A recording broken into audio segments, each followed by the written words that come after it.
On this Aircheck episode, we sit down and talk to former rock radio programmer, air talent, MTV executive Neal Mirsky. Neal tells us about his radio days, on air and programming, his MTV days, being on Car 54, Where Are You?, touring with David Bowie, and working with Howard Stern.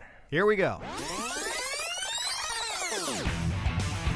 Welcome to Aircheck, the podcast with some of the best radio stories, interviews, and promotion tales from some of the best in the biz. As hosted by two of the, well, let's just say they're in the biz. From Philadelphia, Rich DeSisto and Paul Kelly. I'm Rich DeSisto. And I'm Paul Kelly.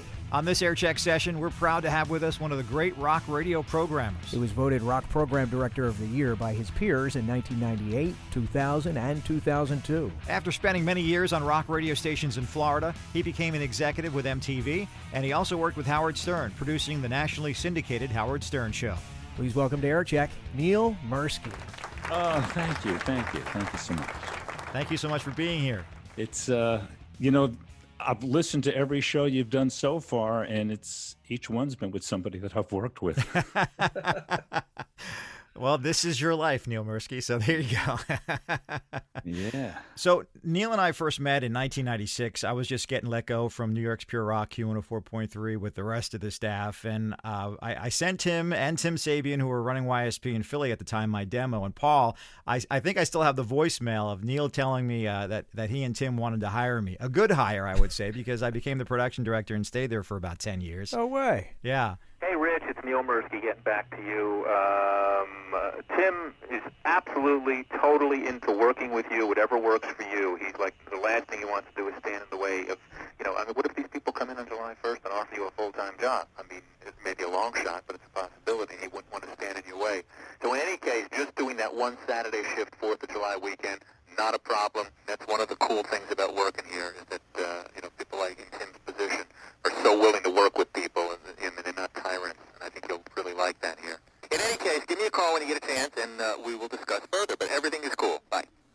It blows my mind that that was like 25 years ago that I brought you to Philadelphia and you never left. I did, but you never did. That's great. Yeah, thanks, Neal. I appreciate that. YSP is a big part of my time here in Philadelphia. It's a big part of our time together here in Philadelphia. And it was a period when that radio station was on fire. It had just switched format from classic rock to active rock. Howard Stern was still dominating as their flagship station. The Philadelphia Eagles were and still are billing millions of dollars. I mean, YSP can be an episode just by itself. But Before we head back to your time here in Philly, let's go back a little bit further. You created a pretty good story that led to your YSP tenure. In fact, you came to YSP with an already track record with Stern, right? Right. Actually, my experience with Howard and Robin and the gang went back to 1987 when I was vice president of programming and production at DIR Broadcasting. I was hired to oversee the production of about a dozen shows, including the legendary King Biscuit Flower Hour. And one of the shows that I was assigned to produce was the National Howard Stern Show. At the time, Howard was only on doing mornings at K-Rock in New York and in Philly at YSP, and that was it. And we syndicated a 3-hour weekly show that went out to over 100 markets across the country with a live studio audience and guests, and it was great fun. I had turned the job down twice when they tried to hire me, but they couldn't tell me what their big secret project was. And as soon as they revealed that they'd signed Howard to do a national syndicated show, I said, I'm in. I mean, he was the best, and I got to work with the best. It was great, though at times embarrassing. So what was Howard like working with him, working alongside him, him working for you? I would imagine, right? What was that relationship like? The real story. People want to know, what's that Howard Stern guy really like? The microphones are off, the cameras are off. What's he really like? I was in awe of Howard Stern before I'd ever met him. And once I got the job and was working with him, we would meet. Our DIR offices were just a couple of blocks away from K-Rock on 57th. And 2 days a week, earlier in the week, I would go up to his office at K-Rock, and we'd meet for anywhere from 30 to 60 minutes to talk about the taping of that week's show, what guests we were going to have on. I had nothing to do with telling them what to do. You don't tell them what to do. Because whatever you're going to come up with isn't going to be half as good as what they're going to naturally do, because they're the best. And then we would tape at a recording studio in Midtown Manhattan. Once a week, we'd record the show and send it out. Now, it was a 3-hour show. It had music in it as well and commercials. So for that 3-hour show, I really needed about an hour and a half of content with Howard, Robin, Gary, the guests. I always recorded an extra 20 minutes or so, and then I had the rare privilege of being able to edit the show. Howard was asleep on Saturday or Sunday morning when it aired. So I was able to clean some things up that were going to offend affiliates and stuff like that. Well, Howard Stern, the person, tell us about him. We're not close personal friends. We've spent a lot of time around each other, working together. He was always very, very kind to me. Though there was one incident during a taping where Howard actually called me out of the control room in front of the audience, and it wasn't pleasant. All right, the National Howard Stern Show. Robin Clifford is here. Lisa Robinson. We just got a good word. I hired some guy to be the producer of this show. Yes. And I basically hired him because I figured, well, I'll keep him busy. You know to what I mean? handle things that we can't do during the week, yes. So he just came in and told us to stop talking about Janet Jackson because it wasn't enough rock and roll. And I said, wait a second. This guy works for me. I wonder, hey, Neil, come on out of here for a minute, will you, man? Come out here, man. I don't think you really get the point here. I've been meaning to, I haven't had time to explain it to you. This is very apropos, because this is like Janet Jackson and her father. Yeah. Come here, Neil. Who works for who here? Yeah, Neil, Well, sit at down. least the air conditioning came back on. That's one thing. Neil, Thanks. do you understand what's going on here, pal? Not exactly. Okay, let me explain to you. When they hired you, I know they made you vice president? Vice president. Of DIR Lorimar. Right. Okay. Let me tell you something, my friend. The reason you're here is because I went up to Peter Kauf, and I went up to Bob Meyerowitz, and I said, I need somebody to sit and run errands for me, basically. Want him to book the guests and run around. And when I'm thirsty during the show, to bring me Perrier. Not to come out and tell me to stop talking about Janet Jackson! What, are you out of your mind? Coming out here and telling us to stop talking about Janet Jackson? So what did they tell you, that you were hired to be in charge of the show? Yeah, that's what they said. Oh, no. I can fire you anytime I want. You don't understand. You work for me. Yeah. I don't mean to totally emasculate you in front of the audience and these two fine ladies here, but I'll tell you something, pal. You better stop that. Now get back in your booth, and I don't want to hear from you again. Did you want some Perrier or anything? Yeah, and I am kind of thirsty, Neil. That's right. We don't have anything to drink this week. What happened? Neil Mirsky. Get out of here, you animal. Now, what was that about Janet Jackson? I was about to tell you that Janet. Neil, another national, or we'll say worldwide platform that you had a hand in was MTV. Now, we just had an air check session with Nina Blackwood a couple weeks back. She says hi, by the way. I heard it. I thought it was awesome. I love Nina. But tell us a story how you became involved with MTV. Damned if I know. I had been down, I had been programming a great rock station in Miami, WSHE, Fort Lauderdale, Miami market. Yeah, great station. I'd gotten there at the beginning of 1980. I'd been there for a couple of years, working for probably the most difficult owner in all of radio, and really kind of felt like I'd gone as far as I could go in Florida. I had worked in smaller markets and moved up from West Palm to Orlando to Tampa and now Miami. And I wasn't sure what I was going to do next. Now, MTV had launched. I was not there for the launch. I joined a couple of months after the launch. And quite frankly, as a program director working in radio, when MTV first launched, I was like most other radio people. That's never going to work. How many times can you watch the same video? Nah. doesn't stand a chance. Right? And 6 months later, I was in New York as the coordinating producer of MTV, and my life changed. The world changed as a result of it. But they flew. I heard about. They were looking for a coordinating producer. I didn't even know what that was. Sent in a resume. A couple of months went by before I got a call, and they flew me up to New York to interview. The executive producer, Julian Goldberg, brought me down to the studio to meet a couple of the VJs and see how the operation worked. And I thought it was going really well. And I said, well, Julian, where do we go from here? He says, well, I got to go back to the office. And I guess you go back to Florida. I've got about another 100 people to interview.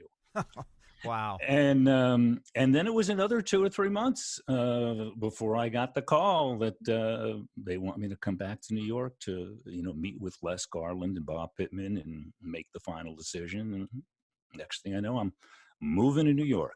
All right, opportunity comes knocking. You leave Miami for New York City. Who wouldn't? And now you're the radio star on the video channel. What was your role? What is a coordinating producer? Did you interact with the VJs? Were you part of the break shots, post-production? Take us through your day.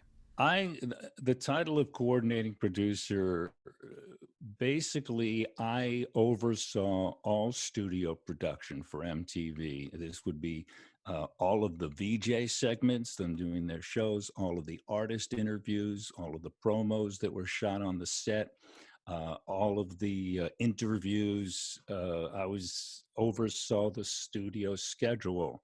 We worked with 3 different unions. There was the union for the prop guys and the prompter.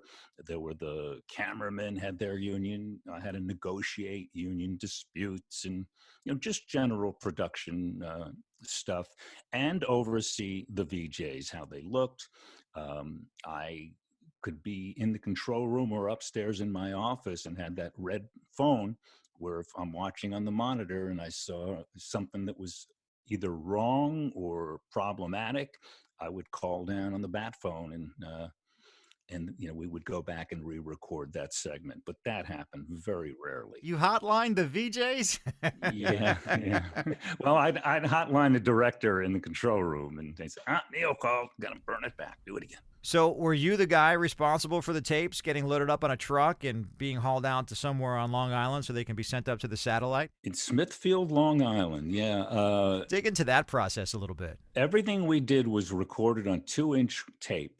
And we would have couriers come several times a day. Now, we had to produce 7 days of programming in just 5. So what we would do is we would come in Monday morning and we would shoot from 6 p.m. Monday evening to 6 p.m. Tuesday. Then we'd come back on Tuesday and we would shoot. Tuesday and Thursday were double days that we called them 48s. So then we would come in on Tuesday and we would record from Tuesday 6 p.m. through Thursday 6 p.m. Then on Wednesday, you're doing Thursday 6 p.m. to Friday 6 p.m. And anyway, you get to a point where by the end of the day, Friday, you've recorded through 6 p.m. Monday. Can you repeat that middle part? Where it could get complicated. I remember the day we got a call late on a Friday afternoon. We got a call that Pete Farndon of the Pretenders had just died. And it was like, we were playing several Pretenders videos in current, and we couldn't be on the air all weekend ignoring it and introducing a Pretenders video like everything was fine. So we had to get all the VJs back. I would have a Polaroid taken of what they were wearing for each shift change so I can get them back and we would re-record those couple of breaks that needed to be redone. 1981, when MTV launched, the radio folk, they kind of rolled their eyes and shook their head. The record industry, they saw what they had and they sunk their teeth into this thing. And as a viewer, Rich and I back then, 1981, watching it, it was like a cattle call of performers that would come through there on interviews. And just so happens that Rich and I picked up a director's schedule of what it looked like for a day or a week of who's coming in.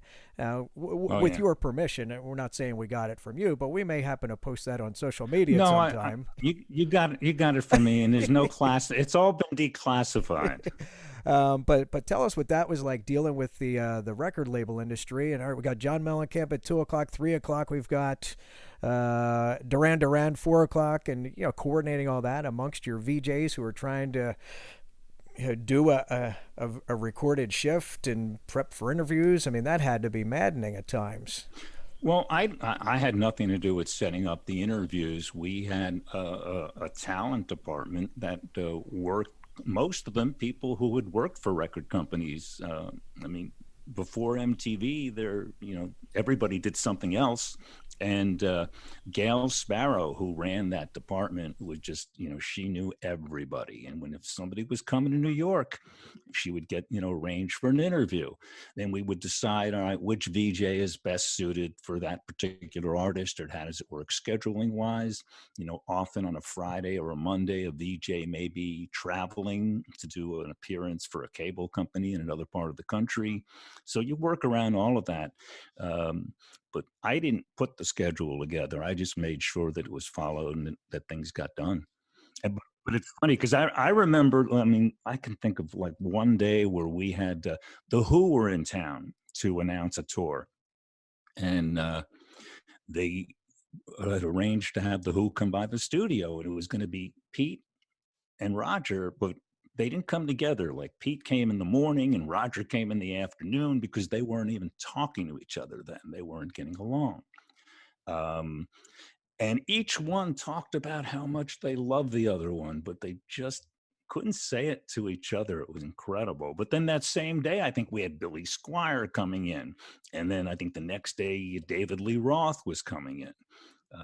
It was madness. My first day at MTV, we had Pink Floyd, and my last day, actually, it was David Gilmour came in with Bob Geldof to promote The Wall. The movie was just coming out, and my last day at MTV was Elton John, who arrived like way early with just one guy from the record company and was really nervous. And the guy from the company said, "Do me a favor, can you just go into the green room and sit with Elton and explain to him what he's seeing on the monitor and stuff?" Because he knew it was important, but it was his first time there.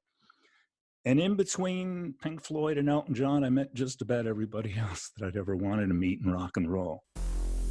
Returning with more from Aircheck. The time's yours. Take the mic. Tell us about your best days in radio or your worst. It's your call. Email aircheckme@gmail.com to join Rich DeSisto and Paul Kelly on Aircheck.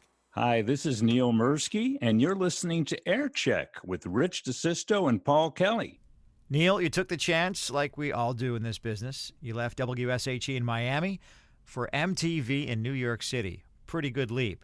Well, who took the chance on you? Let's go back even further and talk about where this all started and who gets the credit. How did you get into radio? It actually started while I was in the Navy with a pirate radio station up in Newfoundland that I'm only able to talk about now because I think the statute of limitations has expired.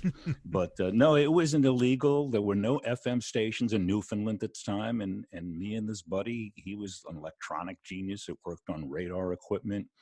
I had just come back from Vietnam with all of this stereo equipment.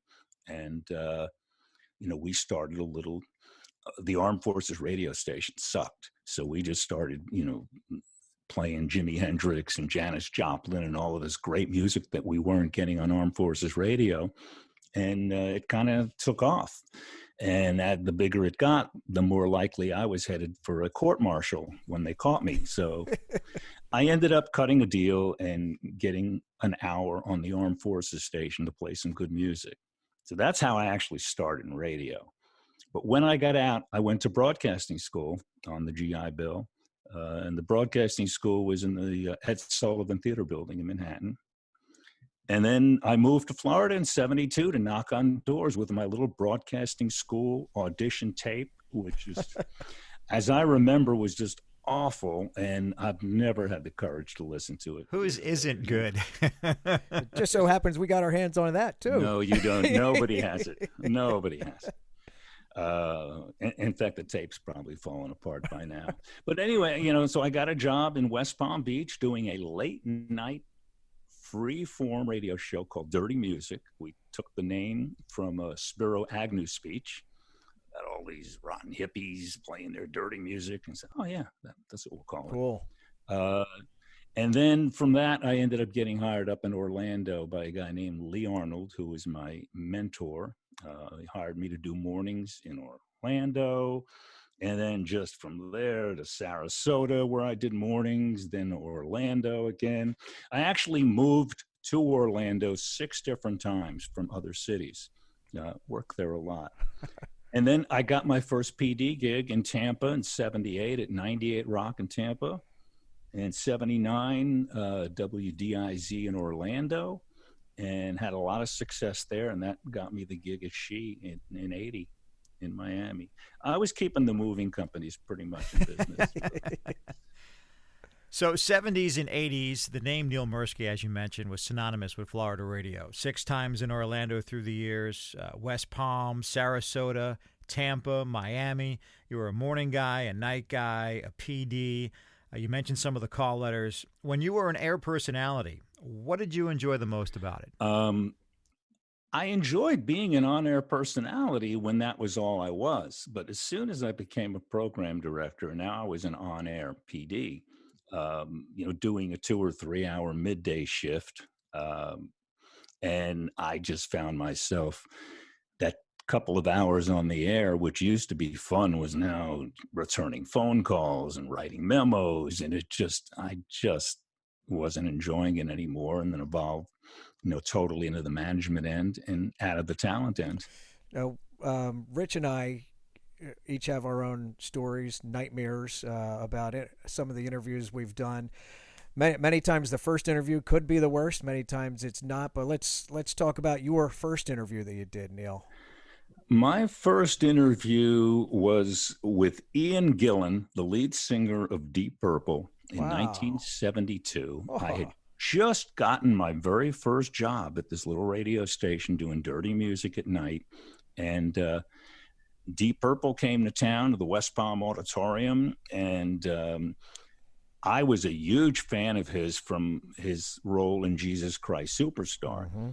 And that was the night I introduced my first band on stage from the radio station. I was told to go introduce Deep Purple, did it. Later that night, like 1 a.m, I ran into Ian Gillan at a nightclub in downtown West Palm. We get to talking and drinking, and before 2 a.m, I have him in my car, and we drive to the radio station, and we recorded an interview, and it wasn't bad. But the cool thing was, Machine Head had just come out that day. Nice. So we weren't really familiar with the music yet. And he told me the story, the circumstances behind Smoke on the Water and the recording of the album. He told the whole story. You just had a new album released. Tell us a little bit about it. Well, it wasn't recorded in a studio for a start. We recorded the whole thing in a hotel corridor in Montreux in Switzerland, and basically because we wanted to use some natural acoustics, and that was the place we sort of accidentally ended up at, And how did you ever decide that this was the place? Well, we didn't. We were originally going to do a live album in the casino, but it burnt down the night we got there. Frank Zappa was playing there. Oh, really?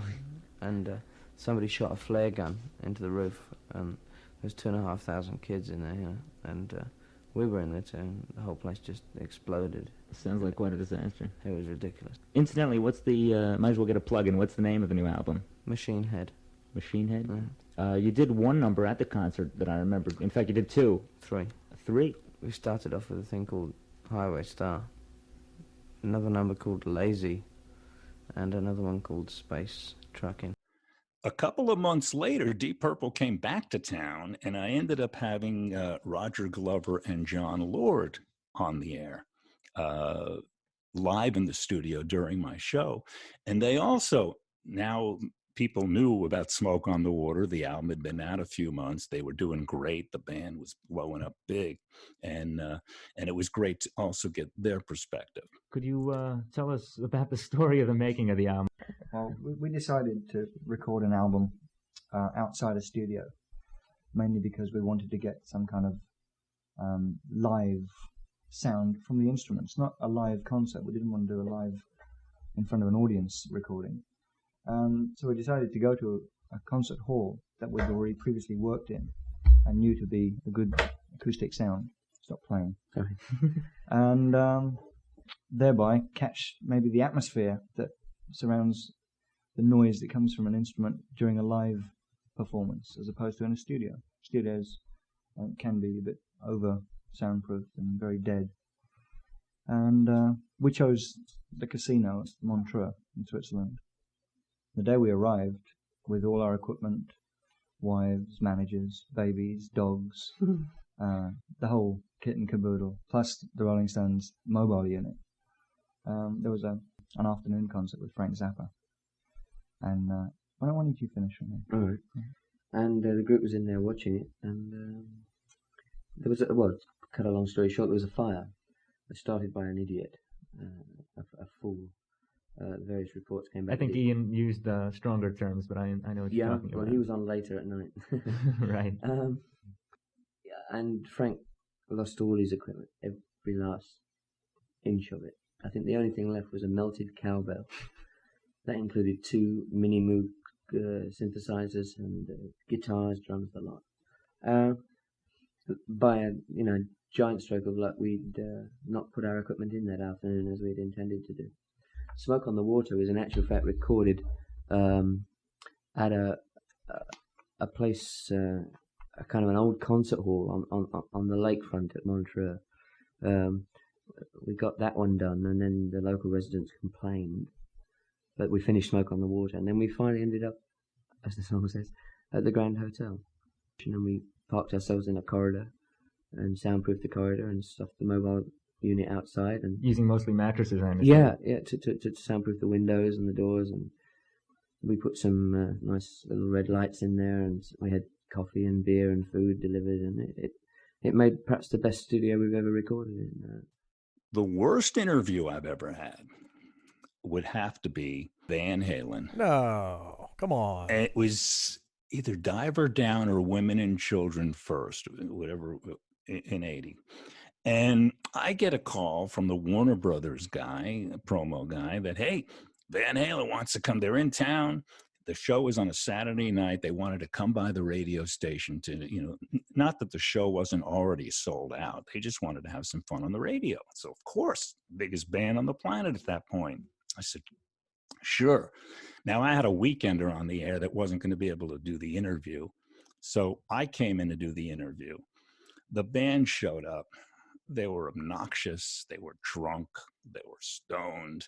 They just came in. It wasn't even an interview. I would ask questions. They would ignore me. They were just playing. And I knew my GM was listening, and it was just, what are they doing at my radio station?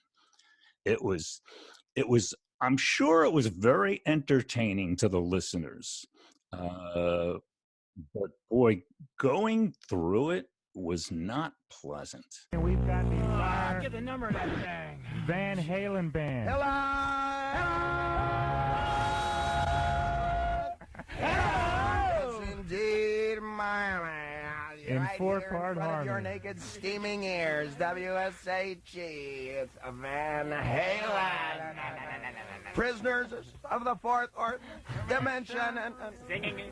Singing into the fourth dimension. Team up, Scotty. No sign of intelligent life down here. Captain, where are the lithium crystals? Oh, just whip out the flame. Welcome to South Florida, guys. Oh, yeah. Yes, indeed. Dan It's been a while. Here we go. Tonight's the night. Tonight's the night. Sportatorium. Have you ever played the Sportatorium before? Tonight. And then at the hotel after. Tonight. We've had a lot of calls. People want to know which hotel that is. What if that's the Which Holiday Inn? the one right down the street there.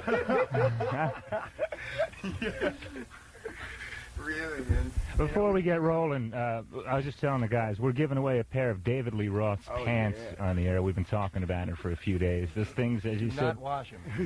Obviously, nobody has yet. And, really, I put them on. Tried them on? They came in the mail. They just about walked out of here, and we had a...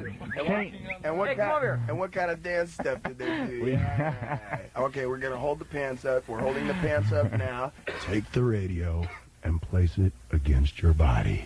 Now, feel my pants as it travels up your spine into your mind. Is that right? Yeah.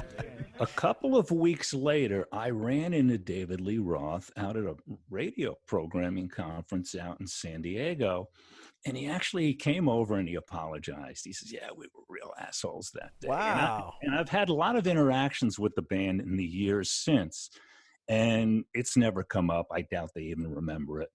But I did kind of use that experience, help me at MTV, knowing how David needs an audience. When I got word that David Lee Roth was coming over and Martha Quinn was going to be interviewing him, I was told, now you have to remember MTV, the first year, people in New York and LA didn't know what it was. MTV first became available in Manhattan just about a year and a month into its existence. Wow. So this David Lee Roth was coming in, and now that we were on in New York and then a month later came on in LA, now we were the media darlings. Now the channel was blowing up big. And so I got a call that we got David Lee Roth coming in. Why don't you have like 20 chairs set up down on the stage? We want to invite a lot of press, because now they're generating press for the channel. We got David Lee Roth coming in, so they invite People magazine and TV Guide and the newspapers, to get publicity, let them see the interview and write about it. This could go really well or terribly wrong. And from my own personal experience, I knew, nope, no audience for David. And I had 20 chairs set up in a conference room upstairs. And David walked in expecting an audience to perform for, and it was just him and Martha. Facing each other in director's chairs, and it was a great interview. Roth doesn't walk, he struts, doesn't just sing, but howls at the moon. He never smiles, he pouts. Offstage, David Lee Roth is the master of the sizzling one-liner. How do you get in shape for a tour? Well, we pump a lot of aluminum. I know, and it's easier to take the tops off first. Now, you've trained. You certainly have trained. No, we really don't train for this kind of a thing. I like sports, I like some kinds of athletics and things, but I'm no good at any of them. I don't have the discipline for it, I was raised on a heavy diet of television and radio, and I need a commercial every 10 minutes in my life, so I've never really kept after any one thing. Most of the moves and the things that I do on stage are taken right off of television or from comic books or something where you just look at it and you go, hey, I can do that. In, 20 years or whatever, when we're looking back on the sound of the 70s and 80s, looking back on the rock and roll encyclopedias, how are they going to sum up Van Halen? I think they're going to sum up Van Halen by the way I'm going to put my gravestone up, and it's going to say, here, folks, have one on me. I told you I didn't feel well. Aircheck continues next. If you've ever worked in radio, you have plenty of stories to tell, and we want to hear them. Email aircheckme@gmail.com to join Rich DeSisto and Paul Kelly on Aircheck. Well, the 70s created a rivalrous competitive field up and down the radio dial, and you had a coup moment in Florida radio history that could be reminiscent to the Linda Ronstadt concert coup depicted in the movie FM. Talk a little bit about that. I think it was the Florida World Music Festival. Yeah, 1979, I was programming DIZ in Orlando, and there was a huge tour package going around the country. The biggest management company in all of rock and roll was a company called Lieber Krebs in New York, and they had Ted Nugent and Aerosmith and Mahogany Rush, and I mean they had this huge roster of all the top bands. So they put together this package. It's the same package that was out in California as the California Jam, and down in Texas is the Texas Jam, and in Florida they call it the Florida World Music Festival. And it was 60,000 people in a stadium on a hot summer's day in Orlando. And we were in a radio war. I was at DIZ. We were sitting with like a low 4 share, and our competition, WORJ, a station that I had once worked at and loved, but was now like just a totally different station. They were sitting up in the 8s. We were in the mid 4s. And I turned it around in that one day where I cut a deal with the sound guy to where, back in those days when there wasn't a band on stage, and especially these big outdoor stadium shows where you have 30 minutes, 40 minutes between bands, they usually play tapes. And I gave the guy, I brought down an FM receiver, and I said, when there's no band on stage, have my radio station playing, and I guarantee you will not hear one commercial, just music. And I got my commercials played when there was a band on stage. And basically, we were talking to this crowd of 60,000 people in the stadium from the press box. And all of a sudden, the artists found out about this. And so I get a call. Ted Nugent wants me to come down, come backstage, because he wants to record a message to the crowd that we can air over our station. All right, Orlando. This is Ted Nugent talking to you on WDIZ. It was phenomenal. And we're literally, I put, free play. I tell the jock back at the station, play Freebird. And to watch 60,000 people react to the opening notes, it was like a music research project, watching a crowd all day reacting to each song. After that event, the next book, we were sitting with an 8.8 and they had a 4.3. So it literally in one day, I think we turned it around. And, really, I don't even remember. I think I bribed the sound engineer with a couple of grams of Coke or something. But we won the day. That's amazing. I was waiting to hear you say something like that, and not, well, I gave him 2 tickets to Disney World. Yeah, that wouldn't have flown. So we're talking about some different moments in time. I mean, you've interviewed a lot of people. Some of them are still with us. Some of them aren't. And the ones that aren't with us, when you've gotten to talk to them in their heyday, as they're at their peak, as they're about to just go away unexpectedly, one of them comes to mind is Bon Scott of AC/DC. Yeah. Oh, by the way, don't mean to interrupt you, Neil, but today, July 9th, the day we're recording this episode, it's Bon Scott's birthday. He would have turned 74, so I just thought I'd mention that. Yeah. Just a few months after that Florida World Music Festival, there was another show, and AC/DC was on the bill, and this was just maybe a month or two before the release of a couple of months before the release of Highway to Hell. And I just caught Bon backstage before he went on and got a quick interview with him, and it was used to promote a book about him. It was released 2 or 3 years ago. Apparently, nobody had ever heard this interview before. I found it in this box of interviews I'd done and sent it to the publisher, and they loved it, and they put it up on YouTube, and it became a big deal. But he was a fun guy, and he was really excited about this new album was going to come out and make him a millionaire. And a couple of months later, he was gone. This is Neil Mirsky from WDIZ. We are backstage with Bon Scott, the lead singer of AC/DC. Welcome to Florida. Thank you, Neil. It's a pleasure to be here, and I love the place. Have you ever been to Florida before playing? Gee, we used to spend 5 weeks down here couple of months back to write the new album, which is like the Highway to Hell album. Is that the name of it, Highway to Hell? Tentatively, yeah. We were down here on Miami Beach for 5 weeks. That must have been real hard to take. It was, actually, like God's waiting room. Like, as soon as Atlantic releases it, it's going to go #1 around the world and, sell us $1 million and make us $1 million. And then you'll retire? Oh, no, then I've still got a lot of debts to pay. Well, that was so cool that you had the opportunity to grab an artist as they're walking down, the backstage area to head up on stage, and you pull somebody aside like that who's trying to get in their concert zone, and you found somebody that was down to earth and sit there and talk with you.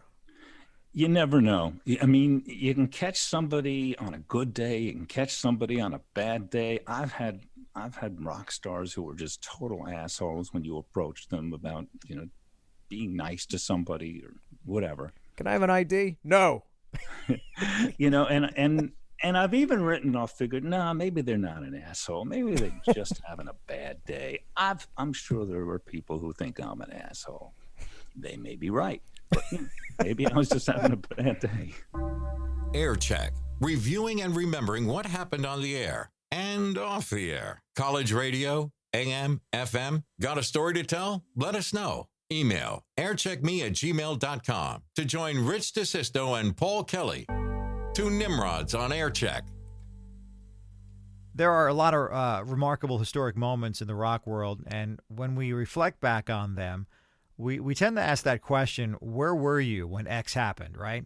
Well, you've got a story connected to a lot of those moments, and one that comes to mind is the moment I think everyone will never forget, is the night that we learned that John Lennon was assassinated. Talk about where you were when you heard that news, and how did it affect you? Well, I'll never forget it. I was working at She in Miami at the time, and I was backstage after a Police concert. And there was a little get-together after the show backstage, and I was literally standing there talking to Sting and some Rastafarian guy. I don't know who he was. And we were just sitting there talking. Rastafarian guy kept passing something, I don't know. And we were standing right next, there was a TV that was off that was sitting there, and somebody yelled over, "Hey, Neil, turn on the TV." The Dolphins were playing the game, the Monday night or Thursday night, whatever it was, game that night. Monday night, yep. Monday night. And I turned on the TV, and all of a sudden, an unspeakable tragedy confirmed to us by ABC News in New York City. John Lennon, outside of his apartment building on the west side of New York City, the most famous perhaps of all of the Beatles, shot twice in the back, rushed to Roosevelt Hospital, dead on arrival. Hard to go back to the game after that news flash.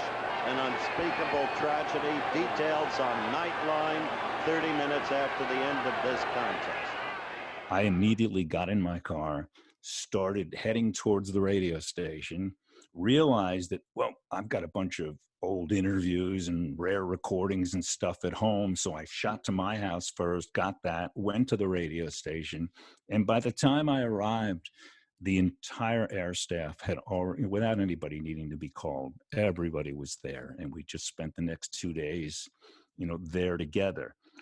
The hardest part about the John Lennon thing was that I think about 6 days after John was shot, Yoko had requested that every radio station go dark for 10 minutes. And all of a sudden, all the PDs in South Florida were on the phone to each other getting organized, and everybody agreed that we would do it. We would honor Yoko's wishes, and I think it was being done across the country. Unfortunately, the owner of the radio station, who I think I've mentioned earlier was not a pleasant person to work for, said, "No, I ain't turning my transmitter off for some rock and roll asshole," which is what he called all musicians, disc jockeys, program directors. We were all rock and roll assholes. And he made it very clear that I could not go silent for the 10 minutes. And I knew we were the hip rock station in town. And people are going to be tuning to see. And we were going to be the only station not being silent. And it was, I mean, I cried, I begged, this is such a mistake. We need, we really need to do and no. So I had to come up with an alternative, and this is what I came up with. We're WSHE, Fort Lauderdale, Miami. On behalf of the staff, here is our program director, Neil Mirsky. Now that a few days has passed, we find ourselves finally able to accept the reality of the events of last Monday night. I could expound for hours on John Lennon's contributions, on how he affected and changed our lives, but that's better done by each of us privately, relating to our own personal experiences. John was often bothered by our inability to relate to him as he would have liked. To us, he was a poet, a hero, a rock star. It was frustrating to him that in press conferences and interviews he was asked trivial questions about his music and lifestyle, when he would rather have talked about peace and love and understanding. As we mourn our loss and pray for John and his family, and give thanks for his musical legacy which will continue to enrich our lives, let's ponder John's message of love, not just for 10 minutes or a day or a week, but each and every day for the rest of our lives. How difficult would it be for you and I to find a moment each day to be kind to another human being, to trim the amount of aggression in our daily activities, to reduce the levels of hostility and violence in our everyday lives? Impossible, you say? Not so. I find hope for John's dream in a group of 9-year-old children, too young to relate to John Lennon as a Beatle, but old enough to grasp his message of universal harmony. That was John Lennon's dream, and the dream need not be over. It could be just starting, if only we'd let it.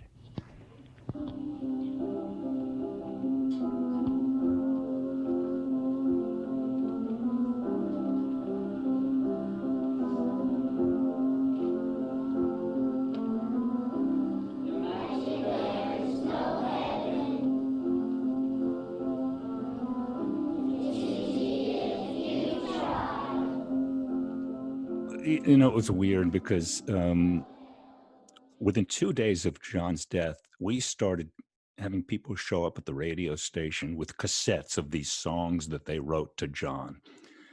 Within 4 days, we were getting 45s that had already been pressed from people. But there was that one cassette that I'd gotten from that teacher of her elementary school singing Imagine. And that was how I, what I needed to do to show respect for John and to Yoko, and not get my ass fired for going silent. It was weird. Yeah, rock has many moments in time. Many of them are happy. Yeah, some of them are not so happy, and they stick with us. One of the others happens to be Lynyrd Skynyrd. You being in Florida, and as much Lynyrd Skynyrd as the radio station played. I mean, do you have any inner workings with anybody in the band along the way there? Oh, sure. I mean, I was a disc jockey in Florida from 72 to 80. So, I mean, I used to know the guys in Skynyrd when they were playing in bars. Skynyrd, Molly Hatchet, the Outlaws. I happened to be in the bar the night the Outlaws got signed to Arista. I knew all of those Southern bands. The Allman Brothers, I used to see them in clubs. So I knew those guys, and it was really, really sad and shocking. That crash, it just affected. I mean, you didn't have to know the guys in Skynyrd to just feel awful when that happened. My very first Rolling Stones concert was in 1975 at the Gator Bowl. It was a huge stadium in Jacksonville, Florida. And I sat up in the press box with Leon Wilkerson on one side of me and Ronnie Van Zant on the other side of me, just sharing my binoculars all afternoon from up in the press box watching the Stones. What a moment. Yeah.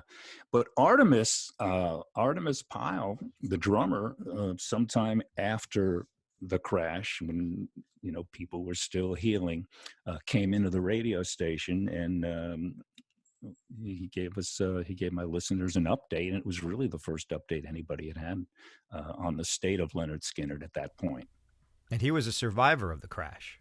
Right. He was in the crash. I believe, it was Artemis who actually walked a mile or two to some farmhouse. He was a mess, but he didn't receive any permanent damage from the plane crash. The obvious question that I'm sure everybody out there listening wants to know is, what at this point is the status of Leonard Skinner? This point right now, everybody is physically healed up and ready to play. There's a very good feeling amongst all the, as I say, the writers. I refer to the writers, and I'm referring to Gary and Alan and Leon and Billy. And they are writers, and they're very active. We all are supporting friends that are in different projects. We're not reforming. It's not a reformation of Leonard Skinner or anything like that, because there will be no such a thing. There will be those of us that will get together and put out products, and it will be either good music or, it's up to opinion. People will either like it or they won't like it, but that's what I'm doing with Studebaker Hawk. This is a production group for me. It saved my life, because for a year, I sat around on my butt feeling sorry for myself and didn't really practice my chops like I should. Every once in a while I'd get drunk and go jam someplace, but that's, for the birds. Did you sustain serious injuries in the crash? Didn't at all. And so, I'm every once in a while in touch with my boys, and they tell me that things are, coming together for other projects. But right now, all I'm doing is playing with this band, keeping my chops up, and that's what Gary and Alan and Leon and Billy are doing.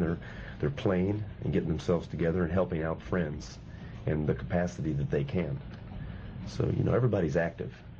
And, for anybody that loved Leonard Skinner, I'll just say it, I did too. I was not instrumental in the success of Leonard Skinner. I had nothing to do whatsoever with the band. I came in after they had made their success. A million drummers could have done it.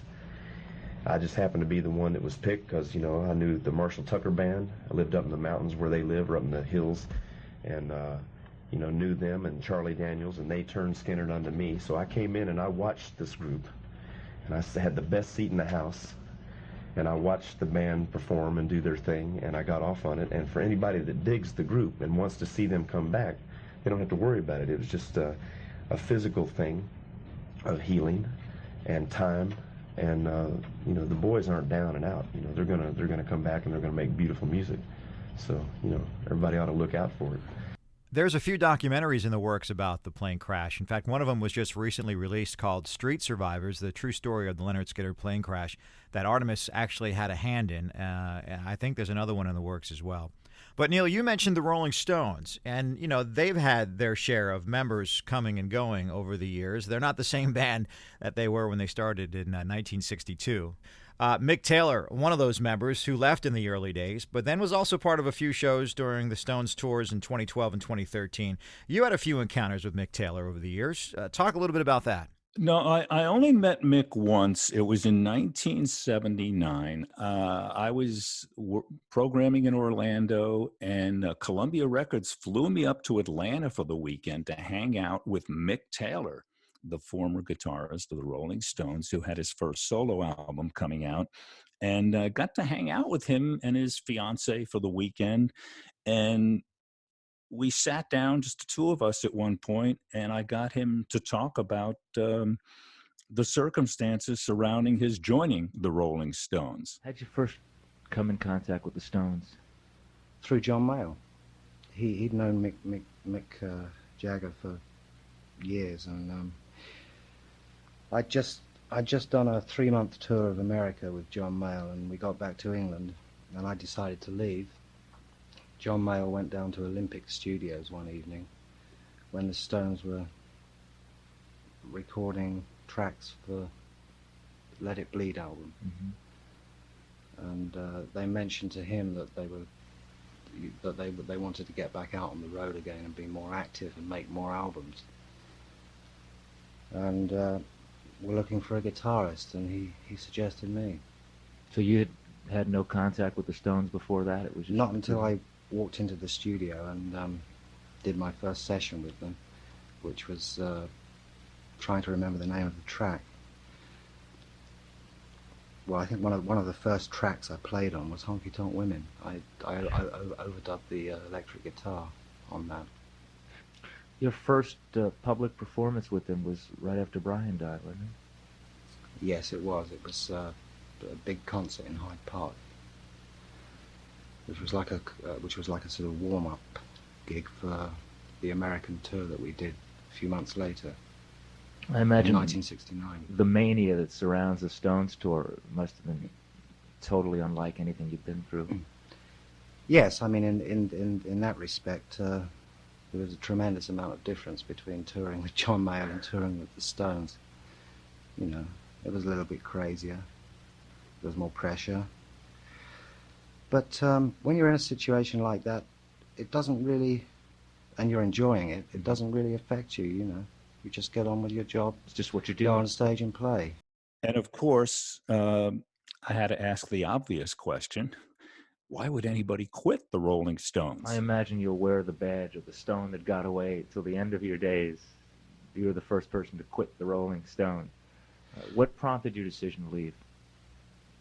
I was bored. I wasn't getting any satisfaction. I was unfulfilled.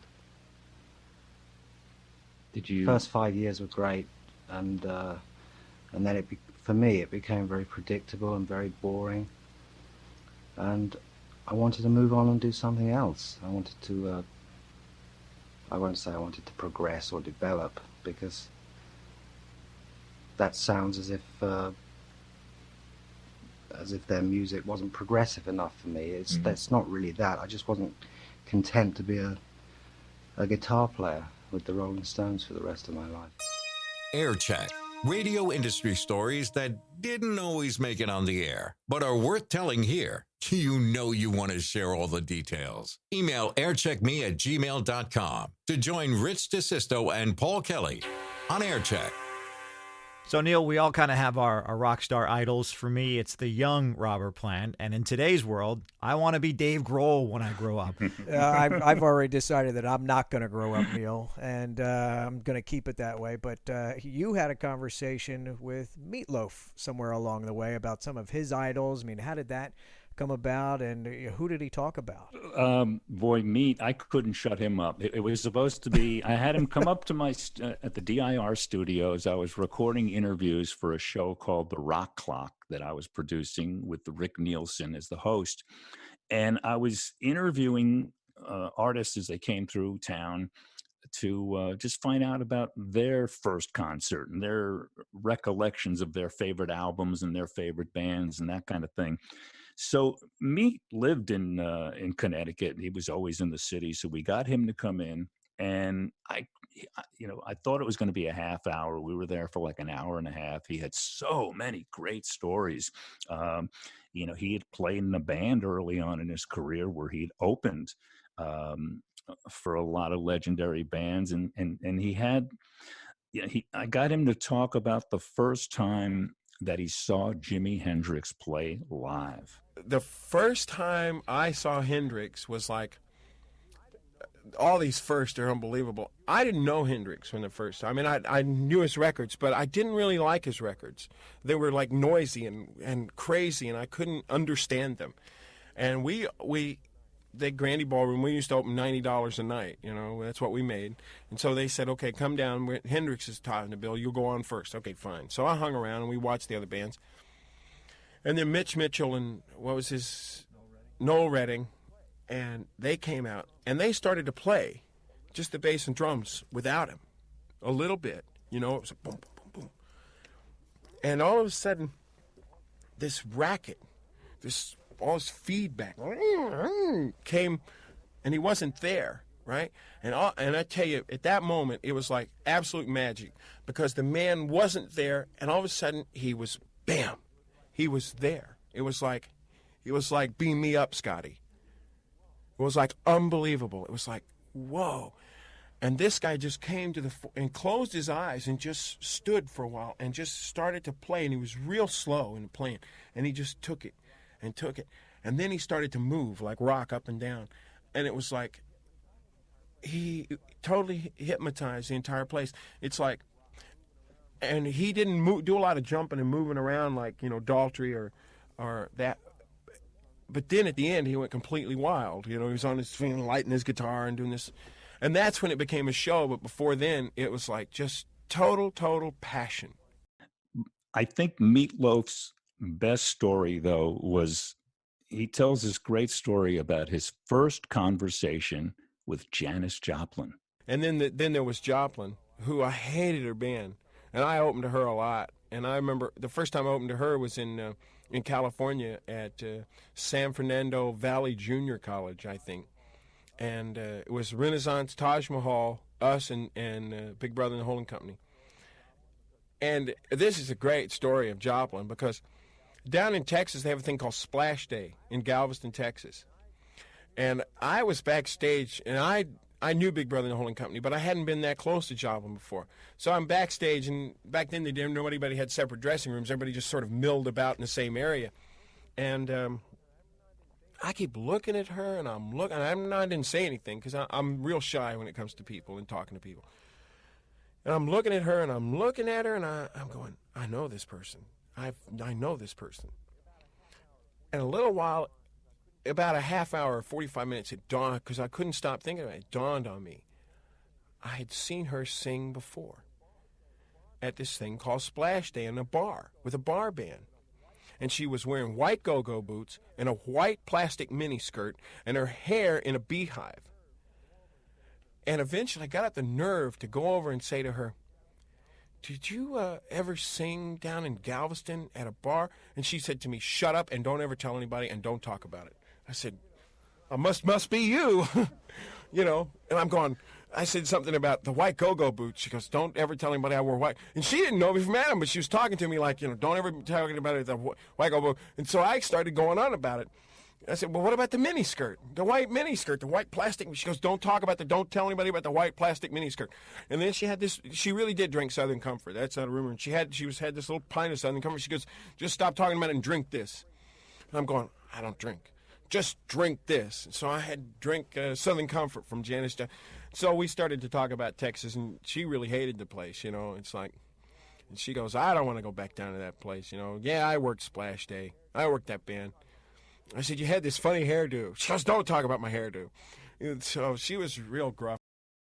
Another Philly favorite to all of us here, David Bowie. In fact, we feel like Our Town was one of his faves, too. I mean, obviously, Live at the Tower, recorded here in 1974, around the time that Bowie was here anyway, recording Young Americans at Sigma Sound Studios here in Philly. Yeah, and Bowie Week, too. Big thing here in Philadelphia each and every year. The week of his birthday, which also happens to be the week of his passing in early January. A lot of Bowie-themed events and tributes. David Bowie is one of my musical icons. I mean, I discovered him with the Hunky Dory album and then kind of went back to the first two albums, Space Oddity and, you know, the early stuff. And then just Ziggy Stardust just made me a fan for life. I never in my world imagined I would ever end up working with him. Soon after leaving MTV, I got hired to go out as the video director on David Bowie's Serious Moonlight tour. They were mostly playing arenas, but there were some big stadium dates, and for the stadium dates, they needed a crew to do the big projection screens and shoot the show. And the company was actually owned by the guys in Journey. They were going out on the road, saw how expensive it was going to be to buy and to rent the equipment to do large outdoor video, that they decided to buy the equipment and do it themselves. And then they bought another set and another one. And that summer they were working a Journey tour, a Simon and Garfunkel tour, and the Bowie tour, and they needed people. And they called and said, hey, you want to do the Bowie thing? So, yeah, I got to see it night after night. And it was truly amazing. He was great. He was still partying pretty hard, you know, back in those days. And I think that was the tour that the video for Modern Love was shot in Philadelphia, if I'm not mistaken. Right, Neil? Yeah. I think it was during an encore at one of the 4 nights at the Spectrum when Bowie was in town for that tour. Yeah. But years later, while I was at WYSP, David had a new album coming out, and Virgin Records brought Nancy Palumbo, our music director at YSP, brought Nancy and I up to New York to have brunch with David. And it was just a great time seeing him again. And I told him at that brunch, I said, David, there's a quote of yours that I lifted out of an old Rolling Stone interview you had done. That is just one of my favorite quotes, and I use it all the time. And he says, really? What was it? I said, your quote was, I've seen so much cool, it leaves me cold. And then David looked at me and he says, Neal, I don't remember saying it, but I'm glad I did. And that's my David Bowie story, but he was just amazing. And that was a real gut punch, losing David. Well, you just mentioned WYSP, so you arrived there, I guess, in the mid to late 90s, and I remember reading some trade magazine articles at the time about your arrival and what you walked into. You walked into a radio station that had been playing classic rock. It might have even been termed dinosaur rock, with as old as some of it might have been. And how did the transition and the evolution happen? Were you part of that? I was hired at YSP as the executive producer of the John DeBella Show. They had hired John to do afternoons, and there was still some friction between John and the program director, Tim. And I was kind of brought in as a buffer to sort of get the job done and keep people from killing each other and having a good show. And within 6 months, I was elevated to assistant program director / music director, and maybe 6 months after that, program director. It was not my decision to go from classic rock to active rock. It was my desire. There were a lot of people who were not in favor of it. I fought hard for it. Eventually they went with it. So whatever role I may have played in that transition from classic rock to active rock, I'm proud of it, because when we changed to active rock in our competition, WMMR, which had been a great classic, a great mainstream rock station for decades, they were kind of mired in the past. They still, they couldn't play Metallica. Metallica was too hard for them. Even Pearl Jam, even Creed was too aggressive for them, because they were still mired in Crosby, Stills, Nash and Young, which is not a put down of anything. So they just opened the door. And while they were still embracing Led Zeppelin as the most important band in rock and roll, they had failed to recognize that maybe they were the second or third most important band in rock and roll here in the 90s, and Metallica is now the biggest one. Well, times have changed, as we all know, since 2011. MMR is now Philly's hard rock station. In fact, they play everything that rocks now that YSP is no more. But I have a pre-1996 YSP story to share with you, Neal. I don't know if I've ever told you this. I was speaking to Paul about it earlier, but the radio wars between YSP and MMR through the 80s were just as big as they were in the 90s. And growing up in this area, in the Philadelphia suburb area, listening to not just Philadelphia radio but also New York. But I had an opportunity in September of 1983 to be what you would call an intern for the then interim music director, Steve Trevelise, who was there for that week. And I had some relationships with him with a mobile DJ company that he had that I was working. I was 15 years old, so he brought me into YSP for that week to help him out, to file the records that came in. And lo and behold, the week of September 12th, 1983, we got a mail-in from the record company that Pat Benatar was on. The name of the company escapes me right now, but Love is a Battlefield had just gotten sent to the radio station. And Steve said to me, quick, take this into the studio. I think Pam Early was on the air at the time. Take this into the studio. We got to get this on the air for a Philly premiere. So I walk into the studio. I hand it to Pam. She literally stops the record that she's playing right then and there. And as she's going on the air explaining that she's being handed this world premiere song from Pat Benatar, she's queuing it up. You hear the backspin and all that stuff. and then she fires it off with the Philly premiere of Pat Benatar's Love is a Battlefield. For me to witness that at 15 years old, as I'm aspiring to be on the radio, that was it. It was like I died and went to heaven. So that was so far prior to our meeting at YSP, but it's a moment that sticks with me to this day. And it's funny, when I did start working at YSP in '96, that studio that YSP started in Bala was the studio that I handed Pam Murley that Pat Benatar record. So full circle. Yeah. Well, it's funny because I still relate to radio as I did growing up as a listener, as somebody who just got excited. And like you just talked about, a new Pat Benatar single came in, get it on the air immediately. The adventure, music discovery, that's what radio represented to me. And I hope to my listeners, once I got into radio, one of the things that saddens me as radio has gone, remember, I started in the early 70s in free form. You go on the air with a wall of 10,000 albums, 2 turntables, and 4 hours to fill.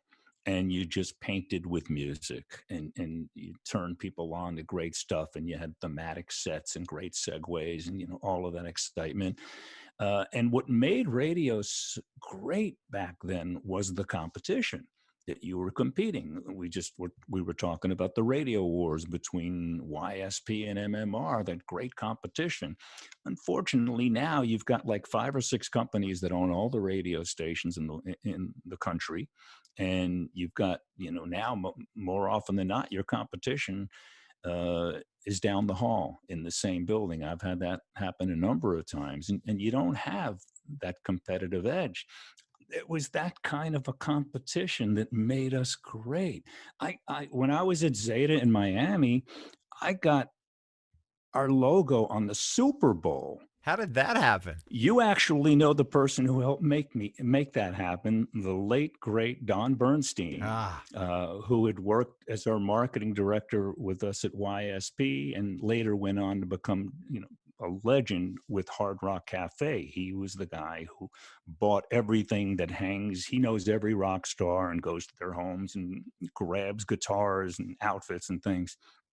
He died a few years ago, but at the time, Don was between gigs, and a mutual friend of ours had gotten him a job working on the sidelines of the Super Bowl, which ABC had that year.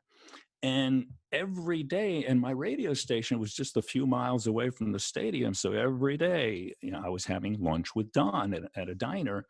And one day I said to him, let me ask you something. The crews working the sidelines and stuff, do they have to wear a specific outfit? And he says, no, half the guys are old rock dogs, work, for rock bands. So the next day I gave him 24 black Zeta 4 t-shirts with the great big Zeta logo on the back. And I said, wait until Saturday to distribute these because I don't want them in anybody's dirty laundry on Sunday. And I had all of these people on the sideline that, wearing this shirt. And sure enough, the beginning of the second half, they cut to Leslie Visser on the sideline to talk about what the coach was saying. And this guy backs right into the shot. Big as day was the logo for my radio station. Brilliant. My phone blew up. How did you do that? So, Neil, you talked about some of the fun things, the competition, the getting dirt under the fingernails kinds of days of radio. Somebody hands you the keys to a radio station today with all the competition that's there from streaming, Pandora, Sirius, Spotify. You've got a COVID virus to deal with. What do you go in and do to make it successful in today's environment? How do you do that? I think I would just sell it, try and make a profit, sell it. I honestly, I observe, I've been retired now for 12 years. I don't miss it. I watch a lot of the consolidation that's happened over these 12 years and a lot of friends who've lost jobs and now with the COVID on top of it and having to deal with it. I'm kind of thankful that I don't have to deal with it now. I don't know what the answers are. I don't think anybody's found them yet. But when stations were starting to use their high def sidebands and stuff, I thought, one idea that I probably would do is I would look for some high school kids to run it, get some fresh minds and young blood to sort of kickstart something. But I mean, radio has sadly, everything it meant to me growing up in terms of music discovery. I grew up in the 60s in and around New York City, where we had the best top 40 radio in the world. I mean, it was top 40, it was WABC top 40 radio, where I first heard the Beatles and the Stones and the Kinks and all of this wonderful, magical music that was, making my life wonderful. And then kind of top 40 kind of went sideways, and we, radio, we became bigger than what we'd set out to be an alternative to, at the beginning, with our free form. We called ourselves alternative back in the 70s because we really were an alternative to that kind of music. But it just seems like radio has become a utility. You want water, you turn on the faucet. You want lights, you flip the switch. You want music, you flip on the radio. I don't know how you ever get back to a time where you have my grandkids, they don't listen to the radio. If they want to hear something, they go to Pandora or YouTube. Radio is not dead. It ain't going anywhere. It'll always be there. But I just see it now as more of a utility and not this exciting. I mean, we used to live at the intersection of art and commerce. It was a business. It was always a business. It was always about getting great ratings so you could sell your advertising for more money. But it was also art. And it's just sort of kind of just become commerce. And that makes it kind of a utility. And I don't have that much interest in it anymore. But boy, am I glad I was in it when I was in it. So we've heard some really great stories on this air check session, Neal. But as you look back, or maybe in this moment as you're telling the stories, as we rewind those moments in your career, is there anything you might have done differently?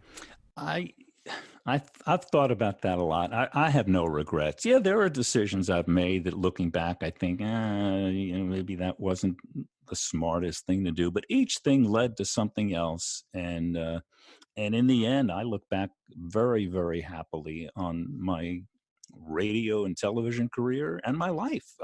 It's just anytime you can do what you love for a living.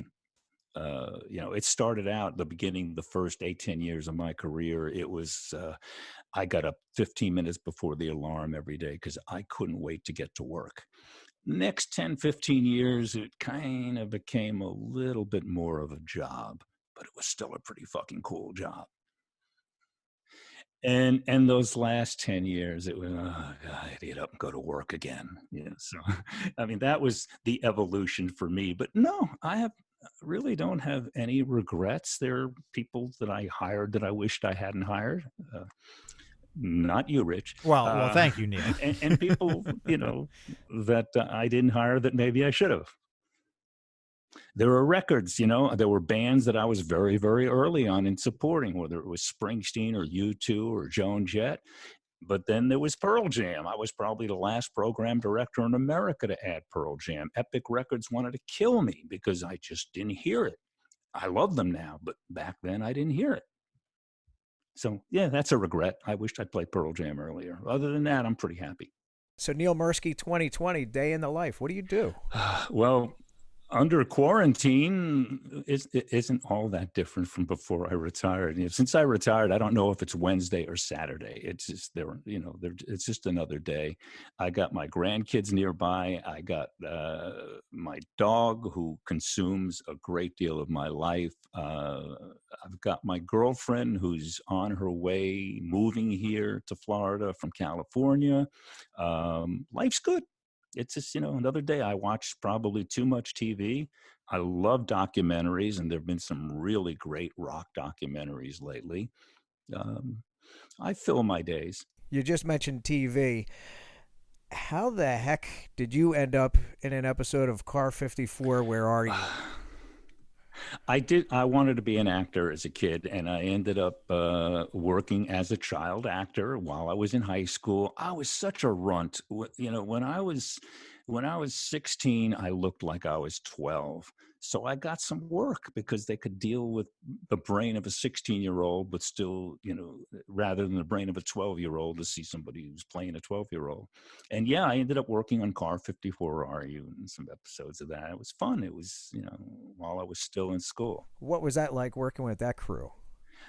I thought I wanted to be an actor. I think my dad had a conversation with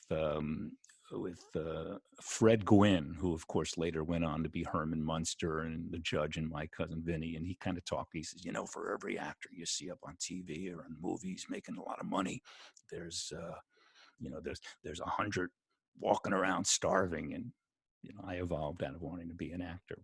But it was fun as a kid. I didn't end up, with any serious drug issues or things like that, any scandals like many child actors. But of course, I was never a famous child actor. Well, Neal, for me, this has been quite an experience hearing and kind of living your career for this air check session. Thank you for your time. Thank you, guys. I wish I've heard every show you've done so far, and if I didn't think they were great, I wouldn't be here. Good luck with this venture, and let's stay in touch. Thanks, Neal. Appreciate it. Take care, guys. And just when you and I thought we had some cool rocker audio clips. Yeah, his archives just took Aircheck to a whole new level. Neil Mirsky on Aircheck. You can stream or download every episode of Aircheck on Apple Podcasts or Spotify. Make sure you subscribe and give us a great rating, too. Still to come in Season 1 of Aircheck, that metal show, and SiriusXM's Eddie Trunk, as well as Danny Bonaducci. This is Rich DeSisto. And I'm Paul Kelly. We'll talk to you soon. See ya. Thanks for sitting in for this Aircheck. Back at you with more tales from the tuner soon.